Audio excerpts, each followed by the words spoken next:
Hello, magandang araw mga kasari-sari. So ngayon, madali ang vlog lang tayo.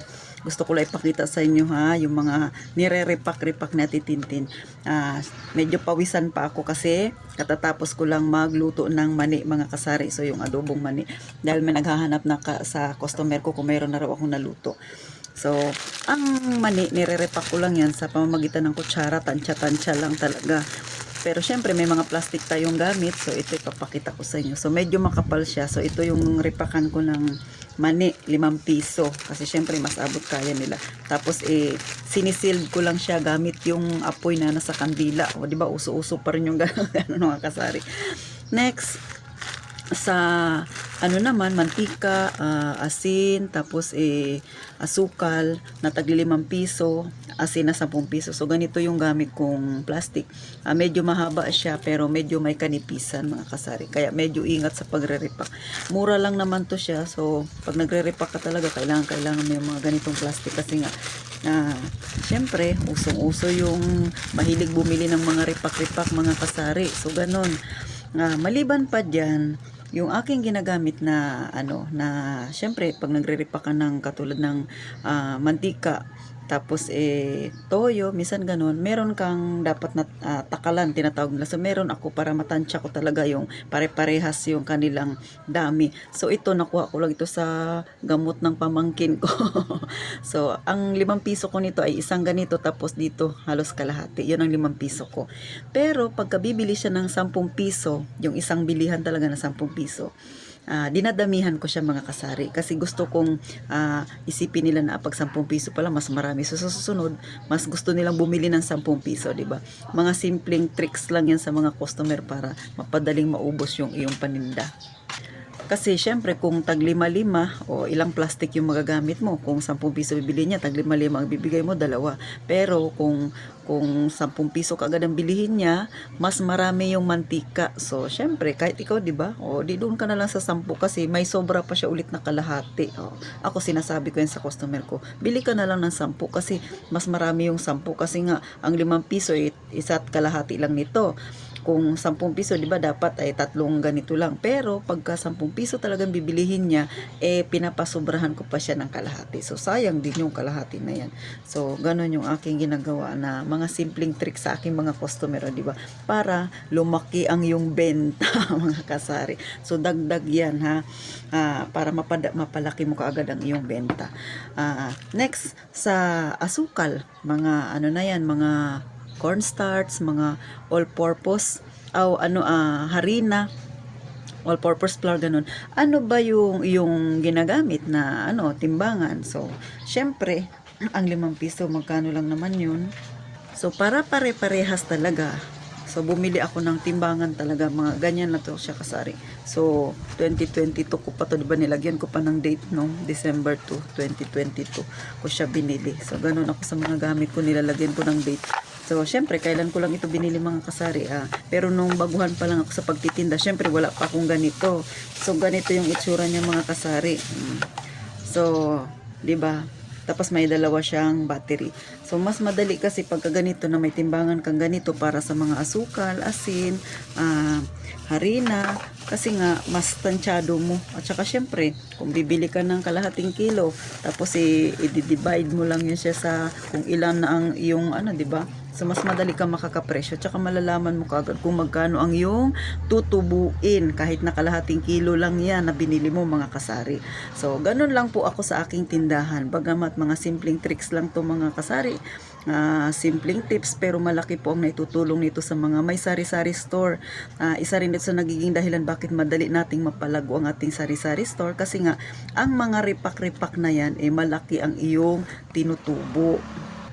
So, maliban pa sa pagre-repack na yan, ng mga ganyan, meron pa akong nire-repack pagka wala akong oras. O, diba? Pagka walang oras, diba? Pero busy-busy ang inyong atitintin. So, ganito, diba? Ito ay pamintang buo. Nagre-repack din ako ng pamintang powder.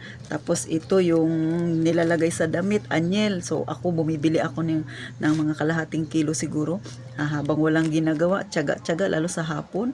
Pag medyo inaantok-antok, mga 30 minutes itong ginagawa ko. Tapos sa susunod araw naman, ito na naman. So, kasi kung meron namang nabibili sa amin na nakaripak na at malaki rin yung tinutubo. Pero kung matsipag ka na magripak, mas malaki ang iyong tutubuin, mga kasari.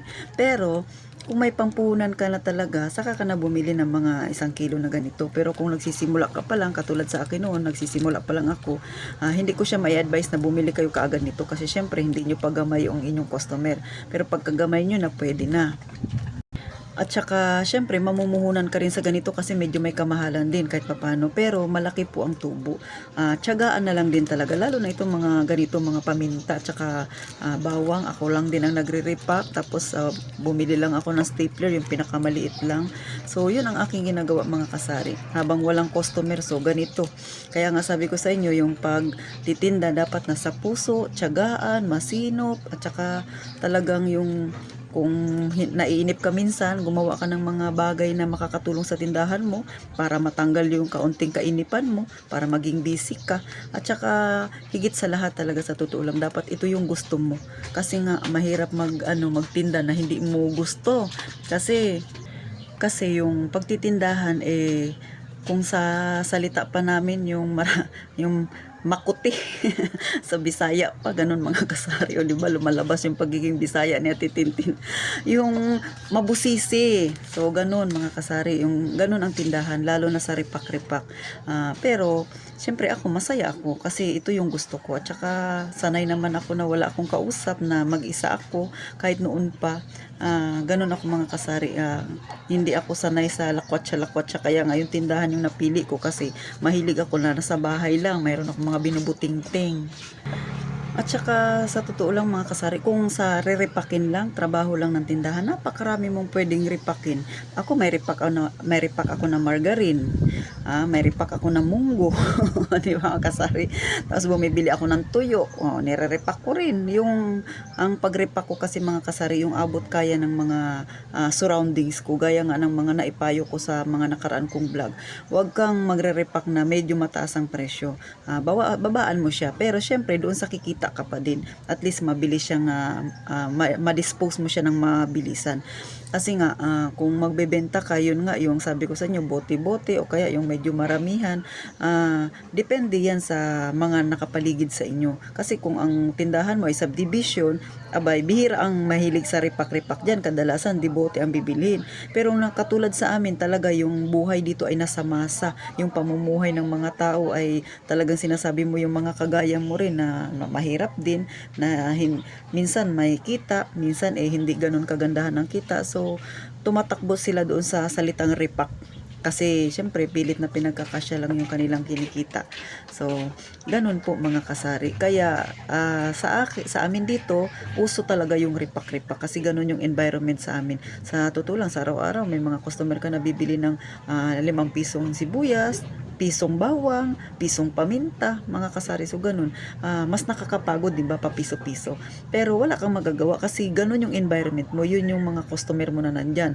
Alangan man magtinda ka ng isang boting mantika, sinong bibili niyan? Lilipat yan sa kabilang tindahan.